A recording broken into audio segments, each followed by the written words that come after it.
कर रहे हो तो पैसे तो बहुत लगते होंगे, बहुत ज़्यादा, मतलब कि बहुत अमीर पार्टी हो आप तो फिर। बहुत ज़्यादा। मैंने कुछ साल पहले बैंक लूटा था उसी पैसे से ट्रैवल कर रहा हूँ। तो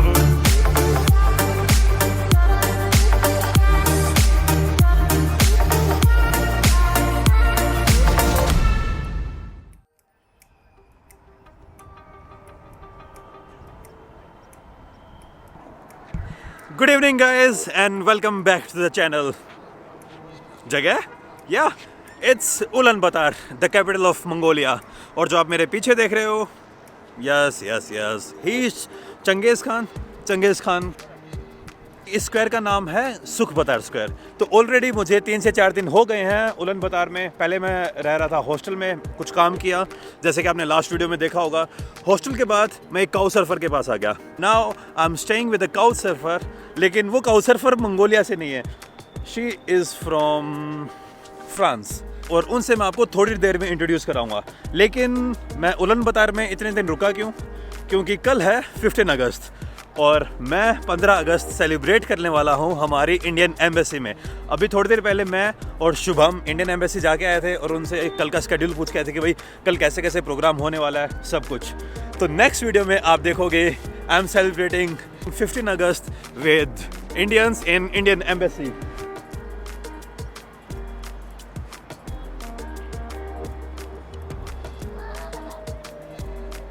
आप मंगोलिया के रोड्स को हल्के में ले सकते हो, मंगोलिया की बाकी चीज़ों को हल्के में ले सकते हो, लेकिन मंगोलिया की कैपिटल भाई, इट्स अमेजिंग। सबसे पहले मैं आपको इंट्रोड्यूस कराना चाहता हूँ हमारी ट्रैवल कम्युनिटी के एक नेक्स्ट लेवल बंदे से, शुभम। हेलो शुभम भाई। तो टेल अस अबाउट योरसेल्फ, बताइए। मेरा नाम शुभम है, मैं भी ट्रैवलिंग करता हूँ पिछले 1.5 सालों से। उम्र बता भाई सबसे पहले अपनी। तो भाई मैं कहने का 18 साल का हूँ, बट 18 साल का लगता नहीं। हाँ, आगे। मैं ट्रैवल कर रहा हूँ 16 साल की उम्र से। जब मैं 16 साल का था, कोटा से स्टार्ट किया था ट्रैवलिंग करना मैंने। ट्रैवल किया मैंने Kazakhstan, Russia, Malaysia, Thailand, Laos, Cambodia, then Thailand again, Myanmar. इस ट्रिप में मैं कर रहा हूँ India, Bangladesh, Myanmar, Thailand, Laos, China, Mongolia, then Russia. Russia के बाद जाऊँगा कजाकिस्तान, ऑलिस्तान होते हुए 2 स्थान को छोड़ के, पाकिस्तान, अफगानिस्तान को छोड़ के। उसके बाद निकलूँगा इस दोनों के करने के बाद। कहाँ जा रहा मैं? हाँ, उसके बाद जा रहा हूँ middle east, like Iran, Iraq, and then I will go to Africa. और तो भाई अब इतना लंबा ट्रैवल कर रहे हो तो पैसे तो बहुत लगते होंगे, बहुत ज़्यादा, मतलब कि बहुत अमीर पार्टी हो आप तो फिर। बहुत ज़्यादा। मैंने कुछ साल पहले बैंक लूटा था उसी पैसे से ट्रैवल कर रहा हूँ।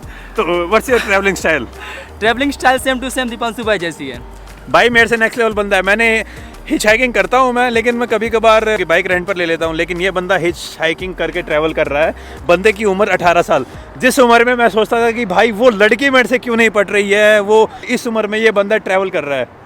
हेड्स ऑफ भाई, हेड्स ऑफ। आज हम गए थे इंडियन एम्बेसी में, जैसे मैंने आपको पहले बताया। तो पहली बार क्या था, दूसरी बार क्या था भाई शुभम भाई? मैं पहली बार गया था। और शुभम भाई के साथ अभी पता है क्या हुआ है? शुभम भाई का पासपोर्ट भीग गया है। एक बार अपनी पासपोर्ट की हालत दिखा दोगे भाई? और वो भीगा कैसे था वो बता। तो सबसे पहले मैं चाइना में था, शायद कुनमिंग में था मैं। हाँ। और मैंने कैंप किया था। रात को 2:30 बजे पुलिस आई, बोलती भाई साहब अपना पासपोर्ट दिखाओ। काफ़ी नींद आ रहा था, मैं गया, दिखा दिया पासपोर्ट उसे। हाँ। जब सोने लगा, मैं अपने पैकेट में रखता हूँ, घुसाने वक्त गिर गया बाहर। हाँ। और रात भर बारिश हुई, बारिश से मेरा पासपोर्ट भीग रहा है। तो खुशकिस्मत था किसी ने पासपोर्ट उठाया नहीं। हाँ। मैं सुबह निकला तो मेरे होश उड़ गए। फिर मैंने एम्बेसी फ़ोन किया, बोला पासपोर्ट चेंज होगा, डिस डैट।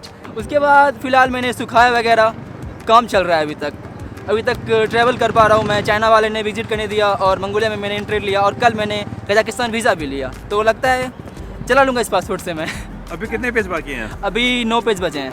अगर अपना पासपोर्ट किसी बाहर वाले कंट्री में ख़त्म हो जाता है और आप टूरिस्ट वीज़ा पे हो तो थोड़ा प्रोसेस लंबा होता है एंड जनरली लोग देते नहीं। मैंने अभी गया 2-3 एम्बेसी में गया, आज यहाँ भी गया था उलान बटोर में। उन्होंने कहा कि कर देंगे प्रोसेस में, टाइम लगेगा 2 महीने, कम से कम 1.5 से 2 महीने। लेकिन सबसे अच्छी बात यह है कि पासपोर्ट मिल जाएगा। तो फिर शुभम भाई सोच रहा है कि किर्गिस्तान में 90 दिनों के लिए 90 दिनों के देते हैं वीज़ा। मतलब कि किर्गिस्तान में 90 दिनों का वीज़ा मिलेगा। तो 90 दिन शुभम भाई वहाँ रुकेगा और उस टाइम पर जो इंडियन एम्बेसी है वो शुभम भाई को नया पासपोर्ट इशू करके दे देगी।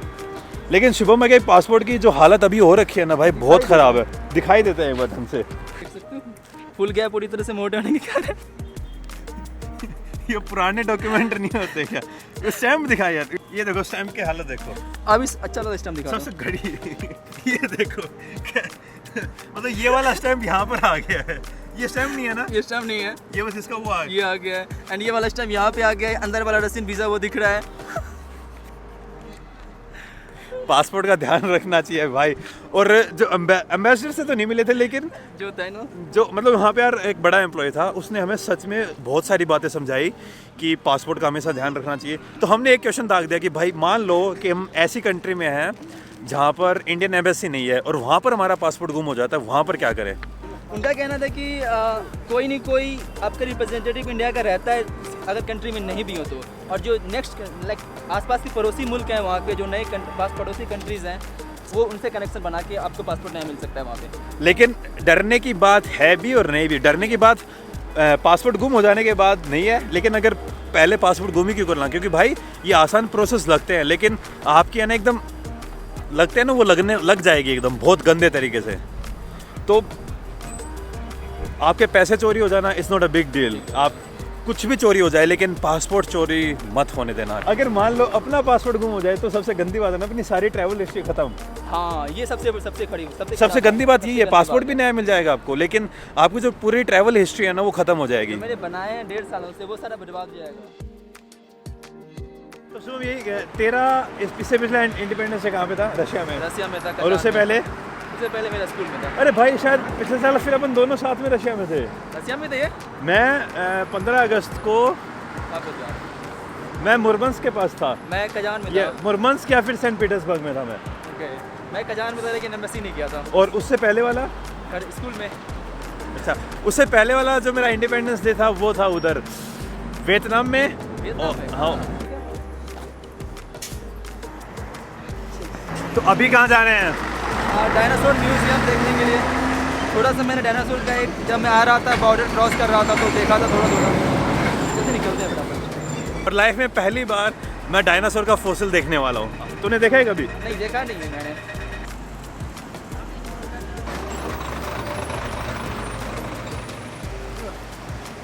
जो अभी आपने बस देखी थी यहाँ की पब्लिक बसेस हैं, और जो फेयर है एक जगह से दूसरी जगह 12.5 रुपये। ये है ना म्यूजियम? ये रहा हाँ। डायनासोर म्यूजियम नाम है किसका? Central museum of Mongolian dinosaur. और इनर मंगोलिया में भी डायनासोर मिले थे ना? हाँ। अब जब आओगे ना चाइना वाले पार्ट में, हाँ, तो वहाँ पे डायनासोर के काफ़ी छोटे छोटे बना रखे हैं, लाइक क्या कहते हैं उसे? डमीज। स्टैच्यू बना रखे हैं। ओ डमीज है ना? डमीज हैं। और फॉसिल कोई म्यूजियम है क्या वहाँ पर? मुझे नहीं पता इसके बारे में, मैंने ट्रैवल नहीं किया था वहाँ पे। अच्छा। कार उठा लिया हम लोग। नो शेख खादा हर दिन ओपन होता है भाई, कोई छुट्टियां नहीं है, 9 to 8।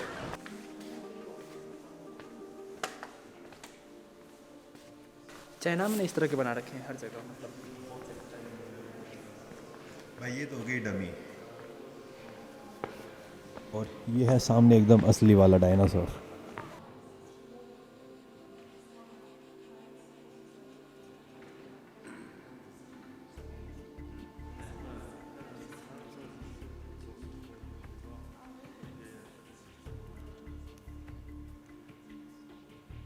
यहाँ पर जो लिखा हुआ है उसके बेस पर एक बात बता रहा हूँ आपको, मुझे नहीं पता इट्स ट्रू और नॉट, बट यहाँ पर ऐसा लिखा है कि ये दुनिया का इकलौता ऐसा डायनासोर का फॉसिल है जहाँ पर उसके सारे पार्टिकल्स मिल गए थे। मतलब जितनी भी बोन्स होती है ना डायनासोर के अंदर, वो सारे के सारे बोन्स के पार्टिकल एक ही जगह पर मिले थे। कौन सी जगह है यार ये? ये somewhere in the Gobi desert में मिले थे, जहाँ पर अपन जा रहे हैं वहीं पे ना? हम उसी प्रोविंस में मिले थे। और इसकी डिस्कवरी कब हुई थी? 1945 में, 46 या 55 में खोजा गया था। 46 The first skeleton of Torbosaurus batar was found in 1946 by an expedition of the Paleontological Institute of Academy of Sciences USSR। इस डायनासोर के स्पेसिमेन के ऊपर लगभग 4 से 5 जो पेंटालॉजिस्ट या क्या बोले जो भी हैं उन्होंने रिसर्च की थी। सबसे पहले इसका एक नॉर्थ अमेरिका में कज़न, मतलब कि इसी टाइप का एक डायनासोर और था, लेकिन वो थोड़ा अलग था। पहले वो डायनासोरस नाम रखा गया था, लेकिन बाद में जो दूसरा रिसर्चर था उसने और ज़्यादा रिसर्च की, तब पाया गया कि भाई ऐसा ही डायनासोर वहाँ पर भी है लेकिन वो थोड़ा डिफरेंट है, इसीलिए उसका नाम बाद में बदल दिया गया और जो दूसरा नाम रखा गया था वो था टार्बोसोरस बातार।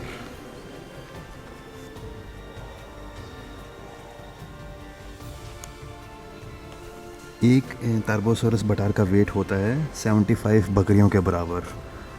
डायनासोर के अंडे।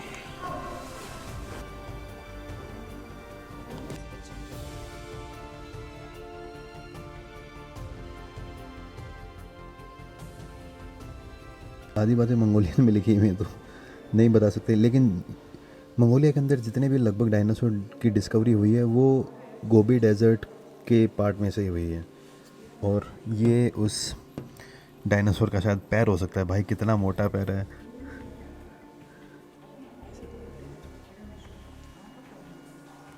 ये भी शायद पूरा मिला है इसका। पूरा तो मिलता तो पूरा नहीं मिला, कुछ कुछ पार्ट्स मिले। पूरा है? ईंट की हड्डी मिली है, ईंट की हड्डी मिली है। पूरा पूरा पूरा पूरा पूरा। अरे भाई ये उड़ने वाला डायनासोर का एक Oprivator genus of the small Mongolian theropod dinosaur, first discovered by an American Museum of Natural History expedition.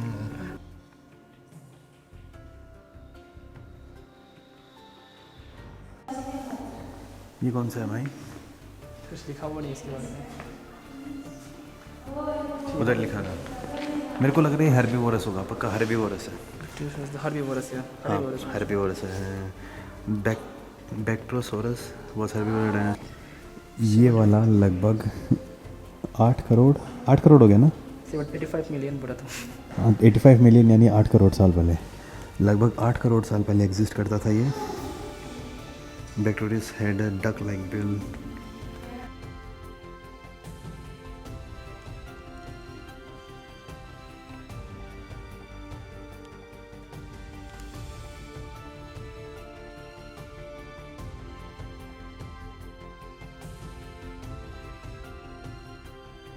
ये बता शुभम भाई कि बाकी मंगोलिया और यूपी में कितना डिफरेंस है? सबसे ज़्यादा डिफरेंस है। मैंने भी ट्रैवल किया हूँ चाइना बॉर्डर से लेके यहाँ तक, और थोड़े उधर भी गया था। रोड्स में डिफरेंस है, मंगोलिया में रोड है ही नहीं, पहली बात। भाई रोड के नाम पे ना आपको सिर्फ रास्ते मिलते हैं, रोड नहीं मिलते। अब जैसे भाई तू आगे आगे जाएगा ना, आगे पेड़ नहीं मिलते, कहीं पर पेड़ दिखेंगे नहीं पूरी तरह से। भाई यूँ मान ले मैंने 100 किलोमीटर बिना एक पेड़ देखे हुए निकाले हुए हैं। 100 किलोमीटर क्या होते हैं? शुभम भाई जा रहे हैं अपने हॉस्टल में, हॉस्टल से अपने काउच सर्फर के पास जाएंगे, मैं अपने काउच सर्फर के पास जा रहा हूँ, और फिर हम दोनों मिलेंगे रेस्टोरेंट में। ठीक है शुभम भाई, बाय बाय फिलहाल के लिए। Bye bye.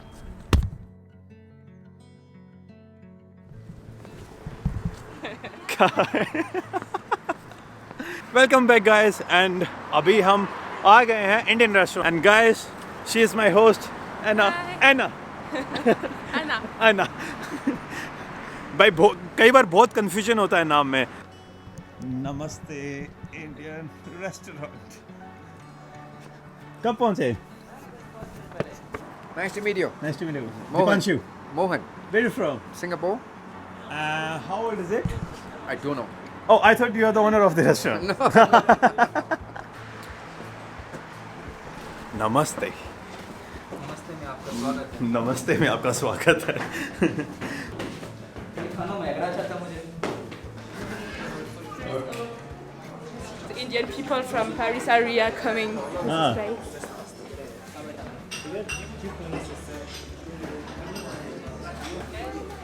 Hello. Namaste. नमस्ते। शुभम भाई और एना। Yeah. I'm trying Indian food outside the India.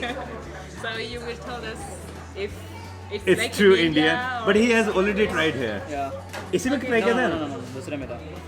मेरा स्वागत था, ये नमस्ते है। हाँ स्वागत था भाई। यार बहुत रेस्टोरेंट है यहाँ पर। काफ़ी ज़्यादा है। नमस्ते के भी 3 हैं। काफ़ी ज़्यादा फेमस फूड है यहाँ पे, इंडियन फूड। मैंने पता किया था, वो भाई साहब बता रहे थे जहाँ पे मैं गया था। हाँ। बता रहे थे कि काफ़ी ज़्यादा फेमस फूड है यहाँ पे इंडियन, काफ़ी लोग पसंद करते हैं। दैट्स व्हाई पीपल, काफ़ी लोग यहाँ पे आते हैं। And you wear Indian dress, nice. Yes, your name is? my name is Angad. पूरा इंडियन माहौल है भाई, और वही इंडियन मसालों की खुशबू। अभी ऑर्डर करते हैं। अलग माहौल है भाई रेस्टोरेंट का। हमने खाना ऑर्डर कर दिया है। तो खाने में हमने क्या क्या ऑर्डर किया है? एक चना मसाला, एक कढ़ाई चिकन, एक गार्लिक नान, एक चीज़ नान और month in Cambodia, then back to Thailand, and then 1 month in Myanmar.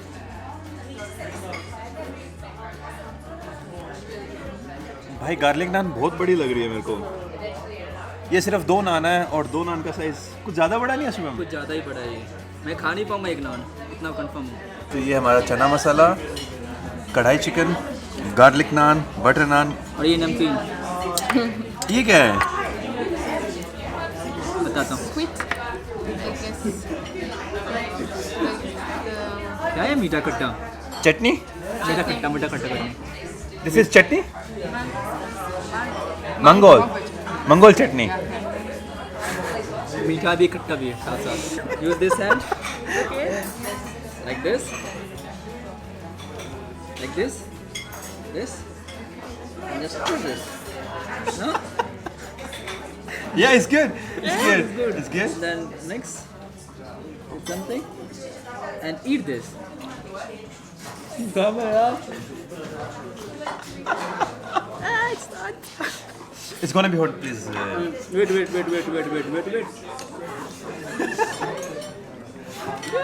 Yeah, good.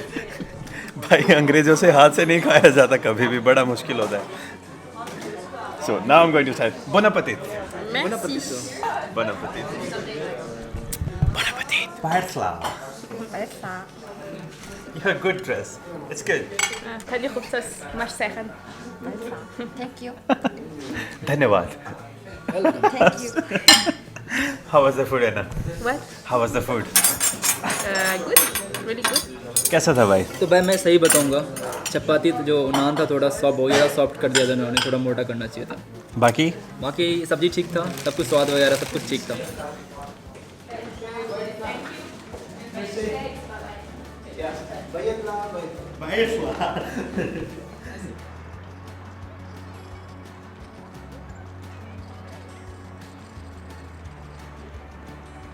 तो गैस फाइनली हमारा खाना हो गया है और अभी हम आ गए हैं सुखपतार स्क्वायर, जो आपने मॉर्निंग या फिर आफ्टरनून में देखा होगा। उधर हमारे चंगेज़ खान भाई साहब बैठे हैं, इधर और कोई मंगोलियन सोल्जर, और उधर अपने शुभम भाई और एना आपस में बातें कर रहे हैं। इंडियन रेस्टोरेंट के बारे में बातें करते हैं। नमस्ते इंडियन रेस्टोरेंट। खाना अच्छा था और 3 जनों के लिए हमने पे किए थे 75,000। 3 जनों का खाना 1875 रुपये में। कल मिलते हैं। Good night brother. Good night. Oh, do you have I don't know, website, Facebook or YouTube channel where I can follow your adventure? Instagram. भाई इसके ऊपर क्या बोलना है तेरा रात के माहौल पर? रात का माहौल पर तो चाइना से आया भाई, तेरे को सब नॉर्मल लग रहा है। मैं बोलता भाई यार अच्छा लग रहा है मेरे को उलान बतर इस टाइम पर बोल, तो शुभम क्या बोलता है भाई मैं चाइना से आया हूँ, रात को हर सिटी ऐसी लगती है। बस अरे चुप। मैं सोच रहा हूँ यार आप जब मंगोलिया में बाकी जगह घूमोगे तो बिल्कुल भी ऐसी फील नहीं आती है, आपको लगेगा कि भाई कहाँ आ गए एकदम गाँव में, जो अच्छी बात है, मुझे अच्छा लगा। लेकिन मैं अलग सेंस में बता रहा हूँ, तो आप अपना माइंड मत लूज़ कर देना कि भाई क्या बोल रहा है तू, तो डबल मीनिंग बातें कर रहा है, तो ये कर रहा है वो कर रहा है। सो ठंडे दिमाग से काम लो आप। Have a nice day. कल मिलते हैं। And a nice day. Bye. How far is our home? 25 minutes. Something like this. Yeah. Maybe 20 minutes if we hurry. That's not bad. Shubham भाई चले गए अपने काउ सर्फिंग होस्ट के घर पर और अब हम दोनों जा रहे हैं एना के घर पर। मेरा मुझको